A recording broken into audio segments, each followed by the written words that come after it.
请弟弟跟我们新浪娱乐的网友打个招呼。Hello， 新浪娱乐朋友们，大家好，我是王鹤棣。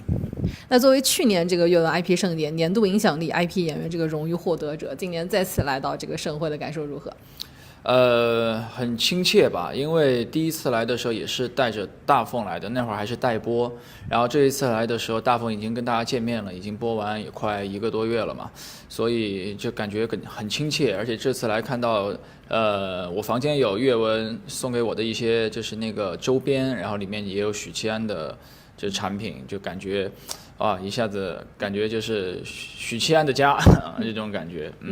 虽然这个剧播完了，但是可能它的后续很多东西大家还是在看啊，包括比如说最近这个团综，然后大家发现你在密室里面的表现太可爱了，所以想知道你平时跟圈中好友会一起约着玩密室吗？很少，几乎不会啊，因为就自己确实也害怕这个东西，然后就是也少啊，所以也是在这个节目里面被大家发现了你这个胆子很小的这一面。就我也不是胆子小吧，我是真是就是怕黑，怕就是恐怖的氛围啊。想知道圈子中好友有没有谁比你更尖叫的？就当天晚上录团综的小伙伴们，就一个比一个叫的大声啊！就除了威子以外，其他所有人都叫的一个比一个大声啊。所以所有人挂在他后面是一个什么感受？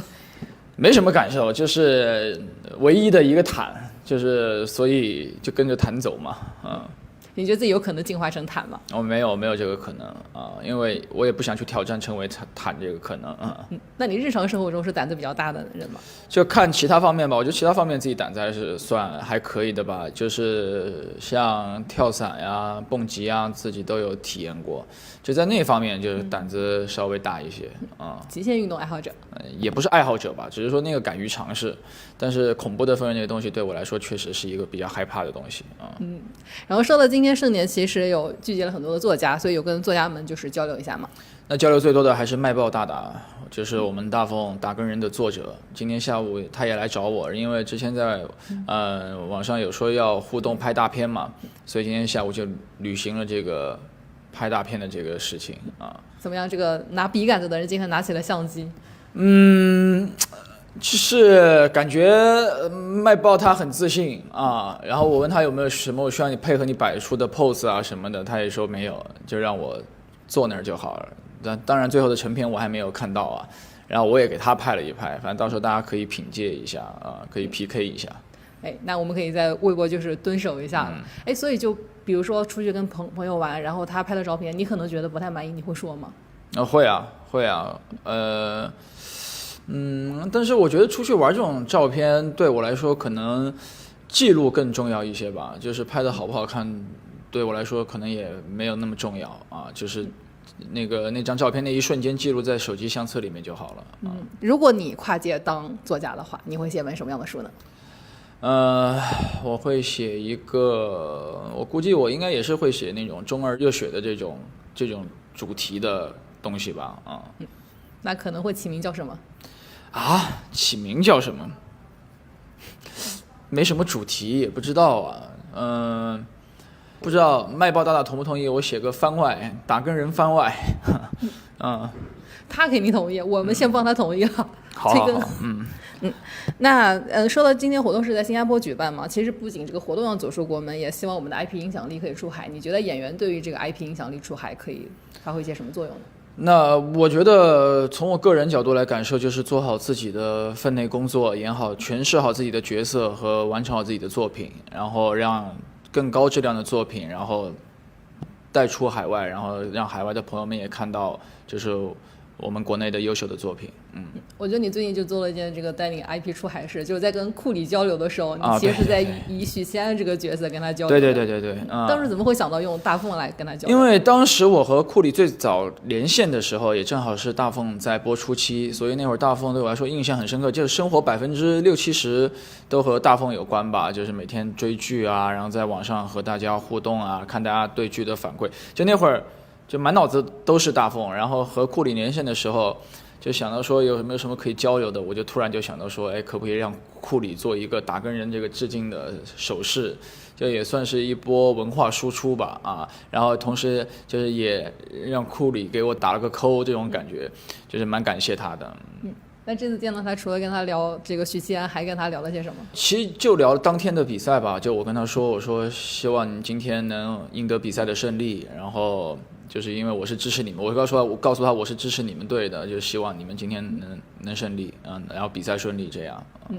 然后也看见，就是你拿到他的突签的时候，好像大家都说很嘚瑟，所以你那一刻心情怎么样？当然很开心，很荣幸啊，就是能拿到库里的突签，而且因为我是看球的那个时候，是看他和詹姆斯两人就是总决赛来来回回打了好几年的时候，我拿到他的突签的时候，我就很感慨，就是说哇，没想到这两位。就是超级巨星的突签，同时被我收到了，或拥有者是这两位超级巨星的突签的拥有者，就感到很荣幸，也很奇妙。就因为当初在那个手机上屏幕前看他们比赛的时候，根本没有想过说能和他们有交流啊，能见到他们，或者说甚至根本不敢想有突签这个事情啊。所以这两个珍贵的突签在家里面是怎么保存的？当然了，裱起来啊，挂起来，是挂在一起吗？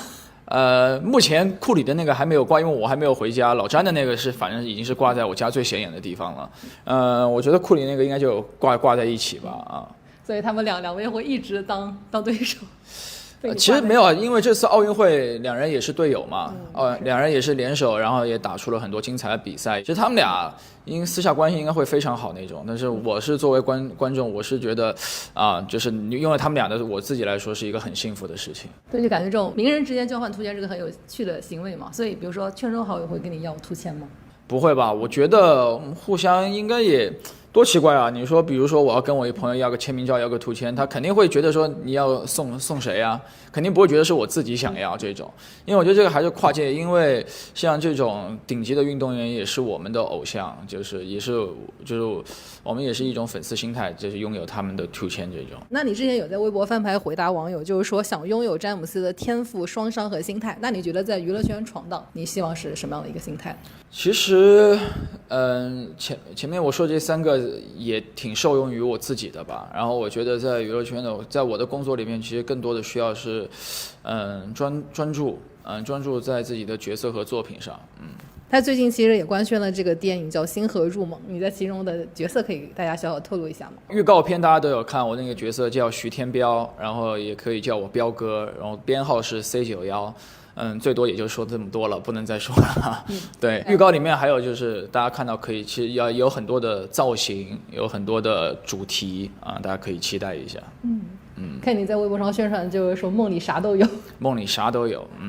看来是个很丰富的电影了。是。所以未来会多演电影吗？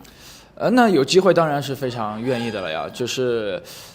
这事儿也不是我自己能说了算的，就希望各大导演、各大老板们能够递本子给我，那我当然是非常乐意去演的了。那这次对手演员是宋茜，因为之前也认识嘛，所以跟熟人演戏，这个感受如何？就感慨很奇妙吧，就是能和倩姐一块儿合作，然后我们最早是在一个节目上认识的，然后后来我们又合作了舞台，然后这次再到电影，很感慨这个缘分。还有我们还有桃花坞也在一起嘛，所以其实进组根本没有那个破冰或者说互相认识了解的那个过程，其实上来就是很熟悉的一个关系，然后创作的时候能让我们彼此投入在这个角色和剧情当中嘛。一起拍摄的时候也干劲十足的这种感觉啊。那太熟了，比如说一起演个什么对手戏、感情戏之类的，会笑场吗？其实不太会，因为就是我们的那个拍摄的这个叫什么现场氛围还是很那个严肃和任务很艰巨吧，算是，就是所以大家那一刻都是非常的专注和认真的。就是很专业的演员。对，但是其实如果在片场休息那种时候的话，会经常会玩闹一下，然后我经常逗姐姐啊。对，我看见你们俩这组合，我就想到你在这个节目上当着他的面唱《屋顶着火》的经典片段，所以这次都他唱了吗？这不用唱了吧，我们俩都唱上舞台了，还有什么好唱的呀？就是不是大家都说什么原告和原唱的和解嘛？对，就那个就已经是过去式了。但后来我们聊天的时候还会聊到，就是当时在排练舞台的时候、演出的时候的一些回忆吧。那最近也在那个微博上看到你给这个哪吒2转发了吗？所以有看这个电影吗？当然看了，很精彩，非常好看啊，还想2刷啊。所以你自己最喜欢哪个角色？我当然喜欢哪吒呀，因为哪吒也算是一个就是这样热血可爱的这种我命由我不由天的这种，这句台词也非常爱嘛，所以我觉得在里面就哪吒那个角色是我最喜欢的。而我特想二刷一次那个 IMAX 厅，因为我后来听说 3D 的和 IMAX 的那个观影感受是不一样的嘛，所以如果看回去还有机会的话就去二刷。哇，这个票房大爆款也有你出的一份力。是，也是一份子啊，也是一份子。然后我们还有一个小互动，有一个就是回答阅文作者提出的问题，然后是有2位作家，其实跟您提出的都差不多，叫纯九、连宝登和杨小荣，问的都是这个大凤打更人第2部什么时候出？这不，我也想啊，